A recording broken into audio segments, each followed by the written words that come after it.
remember him coming out on the steps of Celtic Park and being very respectful of that Rangers side. He called them the benchmark, didn't he? Yeah, I think he was like with most teams, to be honest. I think he installed him.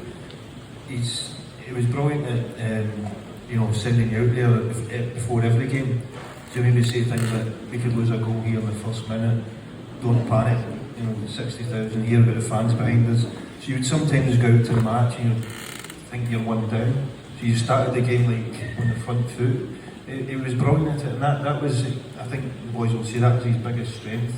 But every game, the say you went out to, you were going to war, you were going to a battle, and we were prepared. As Stilling said, there was no silly messages or over analysing things or going through it. We knew our jobs to go and do our jobs properly, and he was calm about it and had us all ready and fired up. And obviously the start of the game was a fantastic start. We sort of getting the goal and Stilly and then Randall, and Henrik done he does best later on.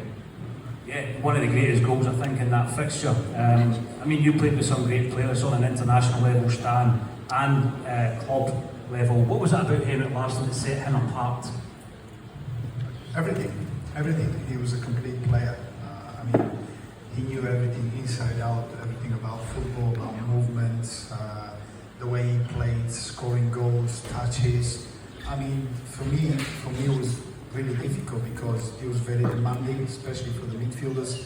For the wider men, probably would be the same, because if a wide player get the ball and you don't cross the ball, he'll be in your face. The same will be for me as well.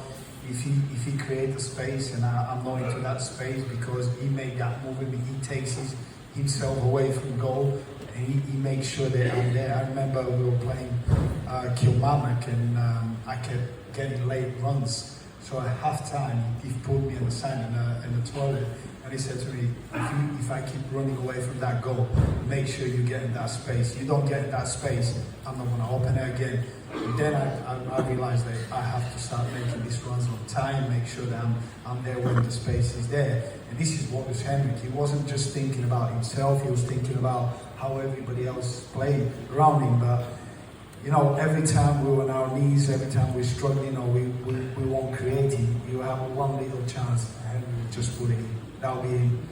Tom will put it wide and he'll just find that little space, that little inch, and he'll put it in. And this is something that we always count on.